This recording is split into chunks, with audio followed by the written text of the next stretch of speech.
Hemos notado algo curioso y queremos decirlo con total honestidad antes de empezar.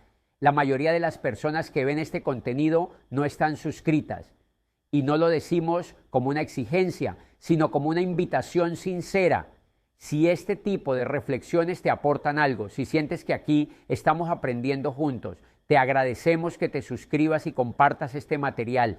Todo esto está hecho con mucho cuidado, con mucho respeto por la historia y con mucho amor por las ideas que todavía pueden ayudarnos hoy. Ahora sí, entremos juntos en esta lección. Servir en lugar de dominar puede sonar simple, incluso obvio, pero si miramos con atención la historia, descubrimos que es una de las decisiones más difíciles que puede tomar alguien que tiene poder, porque dominar es inmediato, servir es lento, dominar da resultados visibles rápido, servir exige paciencia, autocontrol y una renuncia constante al ego. Y Ciro el Grande, en un mundo construido sobre la fuerza bruta, eligió servir. Cuando Ciro comenzó a expandir su influencia, lo hizo desde una lógica que rompía con casi todas las reglas no escritas de su tiempo. En un mundo donde conquistar significaba arrasar, borrar símbolos, imponer dioses y humillar públicamente a los vencidos, Ciro eligió otro camino. No entró a los territorios conquistados como un destructor de identidades, sino como alguien que entendía que el poder verdadero no consiste en reemplazar todo lo existente, sino en integrarlo. Esa diferencia, aunque sutil en apariencia, tuvo consecuencias enormes. Cuando tomó Media, por ejemplo, no persiguió a la nobleza ni ejecutó a quienes habían servido al régimen anterior. No convirtió a los antiguos líderes en enemigos permanentes. Al contrario, muchos fueron incorporados a la nueva estructura del imperio. Ciro entendía que esas personas conocían el territorio, las costumbres y las tensiones internas. En lugar de anularlas por orgullo, las utilizó para estabilizar el sistema. Eso no fue debilidad, fue una lectura fría y precisa de cómo se construye gobernabilidad. El caso de Babilonia es quizá el ejemplo más claro de esta mentalidad. Ciro entró a una de las ciudades más importantes y simbólicas del mundo antiguo sin destruirla, no saqueó sus templos, no humilló a su población, no convirtió la victoria en un espectáculo de terror. Respetó las tradiciones religiosas, restauró cultos y permitió que los pueblos deportados por imperios anteriores regresaran a sus tierras. Ese gesto, registrado incluso en fuentes ajenas al imperio persa, no fue casual. Ciro sabía que una ciudad respetada es una ciudad que coopera, mientras que una ciudad humillada es una herida abierta. Tampoco impuso la cultura persa como una marca de superioridad absoluta. Permitió que cada región conservara sus lenguas, costumbres y sistemas internos siempre que existiera lealtad al orden general. No buscó uniformidad forzada, sino coherencia. Sabía que intentar borrar identidades solo genera resistencia silenciosa, conspiración y desgaste permanente. Al respetar lo que ya existía, redujo la necesidad de represión constante. Servir, en este sentido, era una estrategia de estabilidad. Incluso en lo simbólico, Ciro evitó la humillación. No necesitaba exhibir prisioneros, ni construir su imagen sobre el sufrimiento ajeno. Su autoridad no se alimentaba del miedo escénico, se alimentaba de la percepción de justicia. Las personas podían no amarlo, pero sabían que su gobierno era predecible, y eso, en contextos antiguos, era una forma poderosa de seguridad. Todo esto demuestra que no se trató de bondad ingenua ni de idealismo fuera de lugar. Fue una comprensión profunda de cómo funciona el poder cuando se quiere que dure más que una vida. Ciro entendía que dominar somete cuerpos, pero servir gana voluntades. Y las voluntades, cuando se alinean, construyen imperios más resistentes que cualquier muralla. Un ejército puede vencer una batalla, pero solo la legitimidad sostiene un imperio. Y Ciro gobernó siempre con esa diferencia clara en mente. En lugar de presentarse como un amo absoluto, Ciro se comportó como un administrador del orden. Su autoridad no se expresaba en castigos constantes, sino en decisiones que buscaban estabilidad, permitió que los pueblos mantuvieran sus tradiciones, sus religiones, sus costumbres, no porque no pudiera prohibirlas, sino porque entendía que un pueblo que se siente respetado coopera, mientras que un pueblo humillado conspira. Servir para Ciro no significaba obedecer a todo, sino gobernar pensando en el bienestar colectivo, incluso cuando eso implicaba renunciar a una demostración innecesaria de fuerza. Uno de los ejemplos más claros de esta forma de liderazgo aparece cuando conquistó Babilonia. En lugar de destruirla, como era costumbre, entró sin arrasar, sin saquear, sin imponer terror. Respetó los templos, restauró cultos religiosos y permitió que pueblos desplazados regresaran a sus tierras. Ese acto no fue solo político, fue profundamente simbólico. Ciro estaba diciendo, sin discursos, que su poder no necesitaba aplastar para afirmarse, que podía sostenerse sobre algo más sólido, la legitimidad. Servir en lugar de dominar también se reflejaba en cómo Ciro se relacionaba con sus propios hombres, no gobernaba desde la distancia absoluta, compartía campañas, escuchaba consejos, valoraba la experiencia de otros, no necesitaba aparentar infalibilidad, entendía que un líder que se muestra como dueño de todas las respuestas termina aislándose. Servir en este sentido significaba crear espacio para que otros aportaran, para que el sistema fuera más inteligente que una sola persona.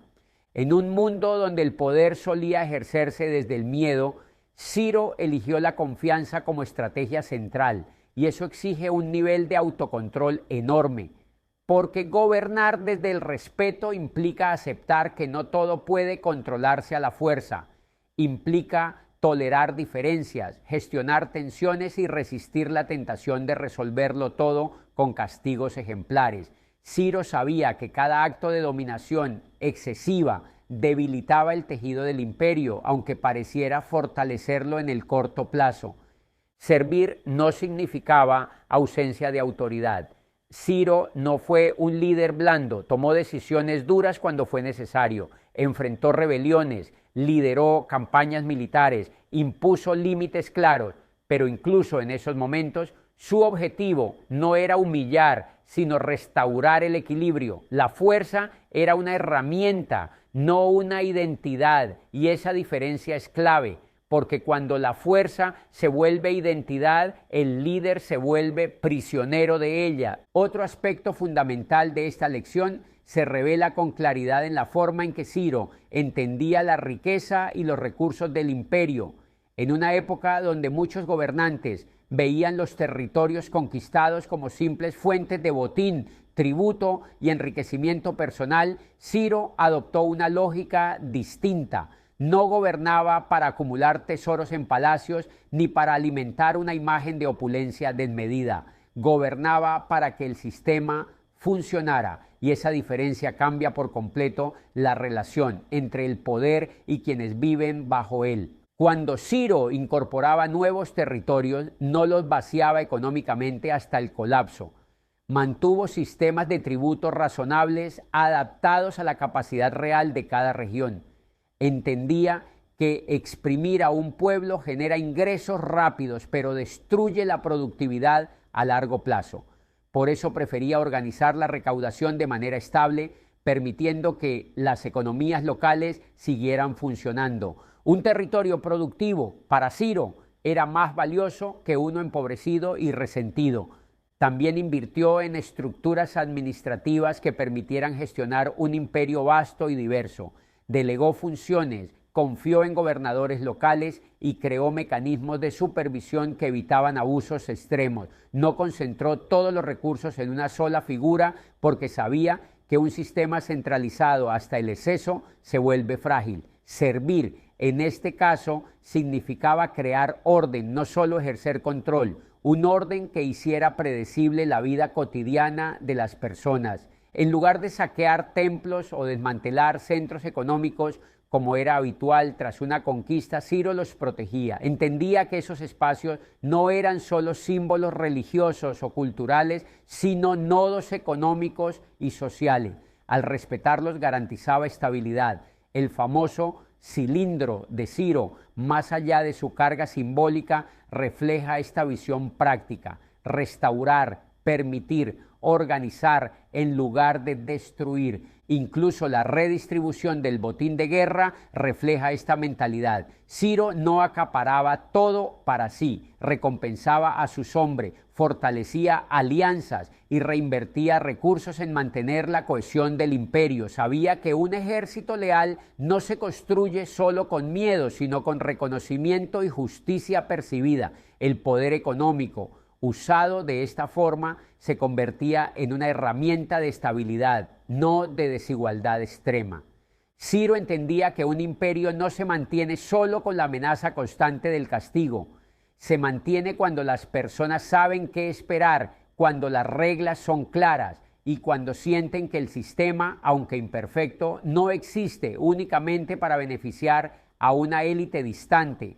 Orden, previsibilidad y justicia percibida eran tan importantes como cualquier victoria militar, y esa comprensión económica del liderazgo es una de las razones por las que su imperio logró sostenerse en el tiempo. Servir, para Ciro, significaba usar la riqueza como un medio para fortalecer el conjunto, no como un fin para engrandecer su figura. Y esa elección, silenciosa pero constante, es una de las bases menos visibles pero más sólida de su legado. Ciro comprendía algo que muchos líderes pasan por alto: las personas aceptan límites cuando sienten que esos límites existen para proteger algo más grande, no solo para inflar el ego de quien manda. Por eso su liderazgo generaba lealtad genuina, no una lealtad basada en el terror, sino en la sensación de pertenencia, y esa lealtad es mucho más resistente al paso del tiempo. Servir en lugar de dominar también implica una relación distinta con la imagen personal. Ciro no construyó un culto exagerado a su figura en vida, no necesitaba ser venerado constantemente. Su autoridad no dependía de rituales vacíos, sino de coherencia, de hacer lo mismo en público que en privado, de aplicar las mismas reglas a aliados que a enemigos, de no usar el poder como excusa para colocarse por encima del sistema. Esta forma de liderazgo tiene un costo personal. Requiere renunciar a la satisfacción inmediata que produce el dominio absoluto. Requiere soportar críticas, desacuerdos, incluso incomprensión. Ciro lo aceptó porque entendía que gobernar no era una extensión de su ego, sino una responsabilidad histórica. Y cuando un líder entiende eso, su comportamiento cambia por completo. Servir también significa pensar en las consecuencias humanas de cada decisión. Ciro no veía territorios solo como mapas, sino como personas, familias, culturas, generaciones futuras. Esa mirada amplia lo llevaba a actuar con una prudencia poco común, no porque fuera débil, sino porque entendía el costo real del desorden. Sabía que destruir es fácil, reconstruir es lo verdaderamente difícil. Quizá por eso su imperio logró una estabilidad que otros no alcanzaron, no porque fuera invencible militarmente, sino porque estaba sostenido por una lógica distinta, una lógica donde el poder no era un fin en sí mismo, sino una herramienta para servir a una estructura más grande. Y esa estructura podía sobrevivir incluso cuando el líder no estaba presente. Servir en lugar de dominar también redefine el concepto de éxito. Para Ciro el éxito no era ser temido, sino ser aceptado. No era ser obedecido por obligación, sino seguido por convicción. No era imponer silencio, sino generar orden. Y esa redefinición es profundamente actual, porque seguimos viviendo en un mundo donde muchos confunden liderazgo con control, autoridad con intimidación, respeto con miedo. Al observar la vida de Ciro, es importante aclarar algo desde el inicio. No estamos idealizando un pasado perfecto, ni construyendo la imagen de un líder sin contradicciones. Ciro vivió en una época dura, violenta, marcada por guerras, traiciones y luchas constantes por el poder. Tomó decisiones difíciles, lideró campañas militares y gobernó sobre territorios conquistados, pero precisamente por eso su figura resulta tan valiosa para el aprendizaje, no porque haya sido impecable, sino porque dentro de ese contexto eligió una forma específica de ejercer el poder y la repitió de manera consistente a lo largo de su vida.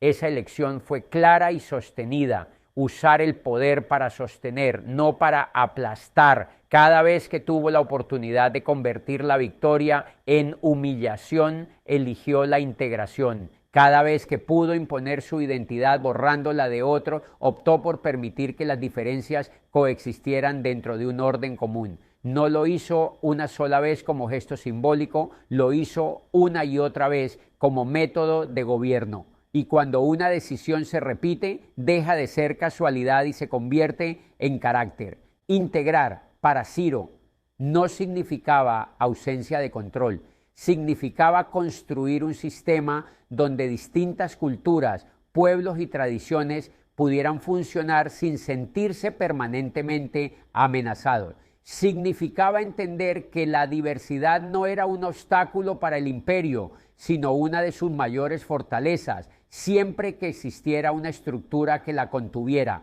Borrar identidades podía generar silencio momentáneo, integrarlas generaba estabilidad duradera.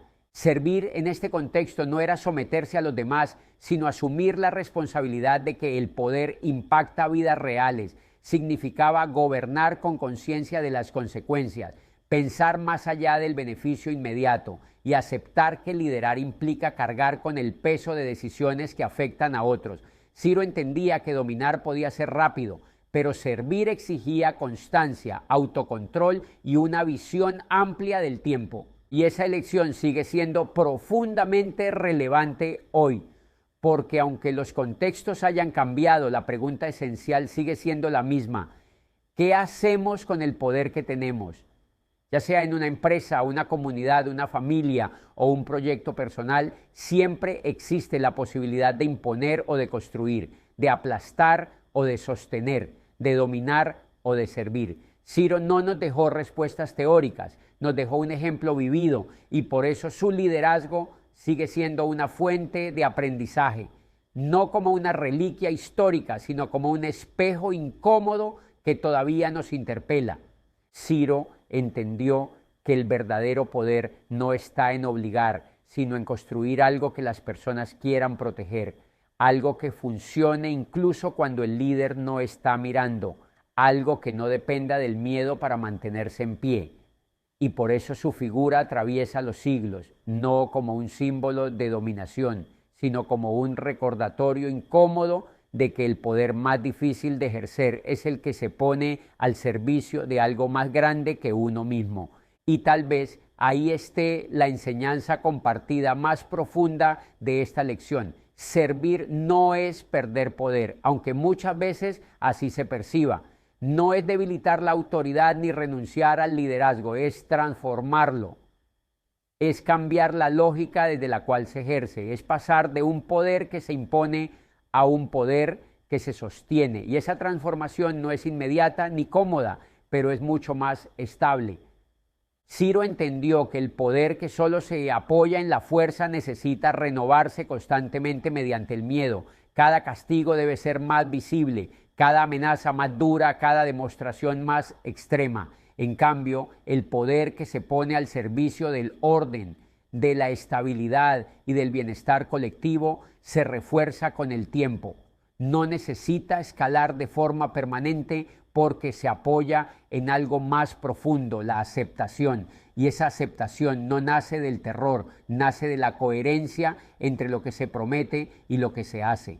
Al servir, Ciro no se hacía pequeño, hacía más grande al sistema, permitía que otros funcionaran, que las estructuras respiraran, que las personas encontraran su lugar dentro de un orden común. Eso vuelve al poder más humano, porque reconoce límites, errores y diferencias, y al mismo tiempo lo vuelve más fuerte, porque deja de depender exclusivamente de una figura central. Un poder así no se quiebra fácilmente, porque no está sostenido por el miedo, sino por la participación y la legitimidad. Ciro entendió esto en una época donde casi nadie lo hacía. En un mundo acostumbrado a la dominación absoluta, él eligió una autoridad menos visible, pero más profunda. No buscó ser recordado como el más temido, sino como alguien capaz de sostener algo más grande que sí mismo.